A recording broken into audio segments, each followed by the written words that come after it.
On Get Up, and Luka Doncic has signed a landmark 5-year, $207 million Supermax rookie extension. He's just 22 years old. He became the first player eligible for the designated rookie max because he has twice been voted first-team All-NBA. Flat out spectacular, obviously.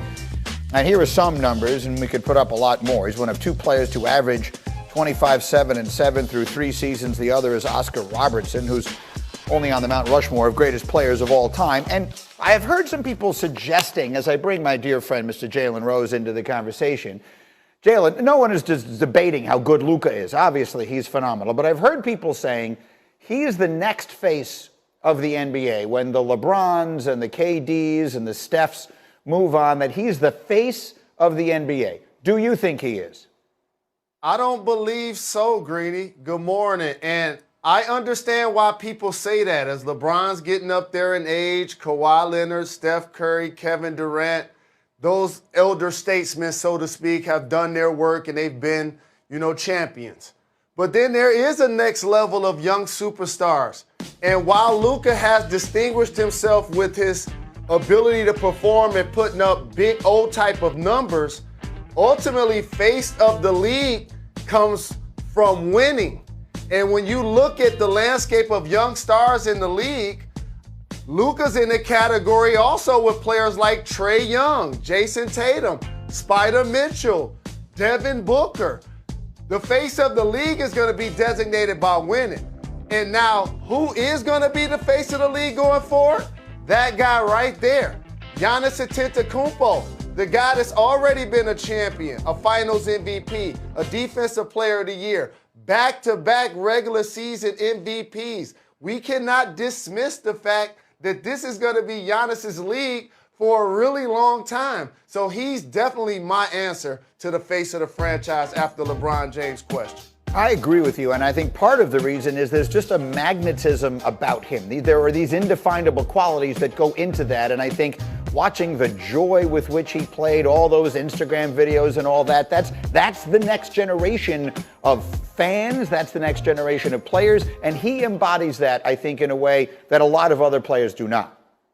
Absolutely, and the purity and the joy that you just acknowledged is all fine and dandy. But what about the flat-out dominance and the way he continues to improve his game? He made 17 of 18 or 19 free throws to close it out, Greeny. He's an improved shooter, an improved player, and also already averaging 30-plus points and 10-plus rebounds at this point of his career. A phenomenal ambassador for the NBA. Exactly. I mean, globally also, which I think is a piece of this. Okay, but the old guys are saying, not so fast. Let's go to L.A., where the Lakers have had a very busy offseason, headlined, of course, by the acquisitions of the comparative youngster, Russell Westbrook, who's only 32, and Carmelo Anthony, who is a lot older than that. Russell yesterday talking about joining his childhood team. And AD and Bron are friends of mine first. And me being their teammate, my job is to come in and uplift them. And they do the same with me, vice versa. As the season prolongs, we will figure it out. There will be ups, there will be downs. That's normal. That's okay. But we will figure out how to play the best way that we want to play to be able to win a championship. LeBron's going to turn 37 in December. We don't care. Dwight's up there. Trevor's up there. Mark Gasol's up there. Don't care. We make our own narrative. All right, so Carmelo says the age doesn't matter. For what it's worth, they have 8 players over the age of 32. If they're the oldest team in the league right now, and you see the numbers there, they stand out and they speak for themselves. So, Jalen, it's a pretty simple question. Are the Lakers, who are obviously very talented, are they too old to win the championship? They are not too old, and I'm on my Aaliyah when I say age ain't nothing but a number. But here's the thing, Greeny. It's going to have its lingering effects. You go back to a regular NBA schedule where the season's going to start in October and we're going to have 82 games. That means the Lakers won't have the number 1 or the number 2 seed in the West. I think that'll be a team like the Utah Jazz or the Denver Nuggets. That's one of the prices of age. Also, don't anticipate LeBron James playing over 70 to 72 games. Same with Anthony Davis. This is why you bring in Russ, who doesn't actually play his age and will give them speed. And the Russ influence is going to be paramount, in particular during the regular season. That's whether LeBron is on or off the floor.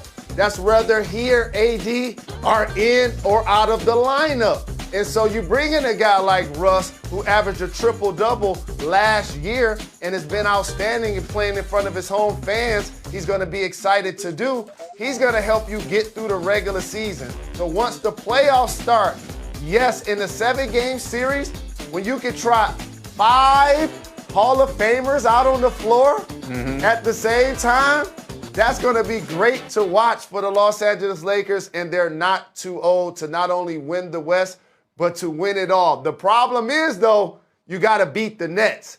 And if you lose to the Nets, it ain't going to be because you're too old. It's just going to be because they got KD, James Harden, and Kyrie balling. That's fair. Now, those 5 Hall of Famers, as you correctly point out, are a combined over 150 years of age. I'll actually do some quick math on it because I think it's a fascinating stat. But right now, bottom line, if they're healthy when the playoffs begin, do the Lakers win the championship with this group, if they're healthy? I'm picking the Nets. This offseason, Giannis was the valedictorian. He won the summer, okay? KD was the salutatorian. He lost to the Bucks in the playoffs, but however, he was outstanding. He went on to win a gold medal, being the only guy to average 20 points in a single Olympics. I think it's Lakers and Nets, and KD is the finals MVP as Brooklyn gets it done next season. That would be quite the matchup. I mean, KD against Westbrook and LeBron against Kyrie. Everybody wants to see it. All right. But you know what, Greeny? I got something for that. You know, and I went to go see Dave Chappelle last night. And when you talk to me about these matchups, it had me thinking just about a text exchange that probably happened in my mind. Maybe when Russ signs with the Lakers, KD texts LeBron and say, good luck with that. And then LeBron texts KD back about Kyrie and says, I was saying the same thing about you. How about that? It's going to be great theater if these teams make it to the NBA Finals. I'm here for it. Me too. That's perfectly framed. You're the best. Jalen, enjoy. It's pretty amazing. He's been a star. You're going to touch 2.5 more of those. Oh, yeah. Huh. Yeah, what year is this, 5? Yeah, he'll be 27. So 27. When so this deal is up, he'll be 27. So he get that again, and then some, right? Well, we don't know what – think about 5 years from now. That's what I'm saying, and then some. So I say get that and then some. Yeah, whatever. Get that. Ooh, no, I know. No, for sure. Turn it in. Now, if you're Mark Cuban, the owner of the Dallas Mavericks, this was a no-brainer. Like, this is – think about it. They traded for him on draft night. Trae Young, they were swapped. You make that deal. You bring him in there. You had Dirk Nowitzki for such a long time. He was very successful in Dallas, beloved in Dallas. You go international again, and you nail it again with this player who has become one of the best players. First-team All-NBA twice now in his first 3 seasons in the NBA. Why you say Mark Cuban nailed it? I mean, he had to do it. That's what I mean. No. Well, it wasn't nothing to even talk about. I said it's no-brainer. Yeah, he's certainly a no-brainer. This is a guy you make sure. How much is he worth? Yeah, I'll pay that. Why? Because as we mentioned with Dak Prescott, you give him that money if you're Jerry Jones. Because now it's like with that guy, I can win a championship. So it's worth it to me to invest in him. And Cuban talked about yesterday. He talked about the extension giving to Luka Doncic. I'm proud of Luka. You know, I've seen when he first came in, you know, the pressure that was on him and, you know, the way he dealt with it, how hard he worked, how he recognized that it was always about the team winning, and that was what was most important to him. And to me, you know, that's what's always been most important to me, whatever we could do to win. And so to see him, you know, start to blossom before our own eyes more than we ever expected is special. It is special. That's Straight Talk, by the way, brought to you by Straight Talk Wireless. No contract, no compromise. So that part for Dallas, that part's special, right? Now, just so everybody knows, on Twitter, on Key, J, and Z, we have a poll up that we've been already arguing about. Because Luke is that guy under 25. He is a guy that you certainly would pay to see play. That's a big part of also giving a contract, right? Yeah. So Dallas is going to sell box office. Dallas is going to sell out. They're going to sell it. 41 home games sold out, right? Yeah. Because he's that good. He's a star, and you want to go see him play in your building. But if you're the NBA, ESPN and Turner, you're going to get a lot of Dallas Mavericks games. Why? Because you want eyeballs to watch him play. If you're a team that you know your team stinks, you're going to get a bigger crowd when Luka shows up because he's got that kind of box office appeal. So here's the question. If you could go to one game, one NBA game in your city, you can only either afford to go or just only available to go to one game.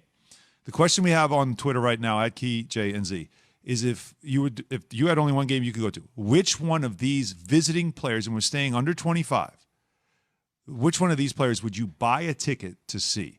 Luka, Trae Young, or Devin Booker, or we'll do a write-in, which I find to be offensive because Zion Williamson should be on this list, but we're saying write-in as the fourth one, so whatever.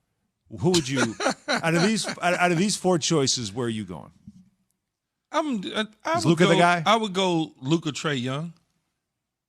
I'm satisfied with Luka, Trae Young, or Trae Young, Luka. I'm satisfied with that. You don't think Zion Williamson is a guy? I'm not paying to go see Zion. Why not? Because I don't. He cool to me. I just don't. Did you I'm not? not in love Did you with not him like watch that. him with the Pelicans this past year when he was going I point get it. forward? He was point forward. He was dribbling. They put him at the. I get all that. Killing people. I get that, but it's something about good. He's a good player. All right. There's no question about it. Mm-hmm. But he doesn't get me out of my seat.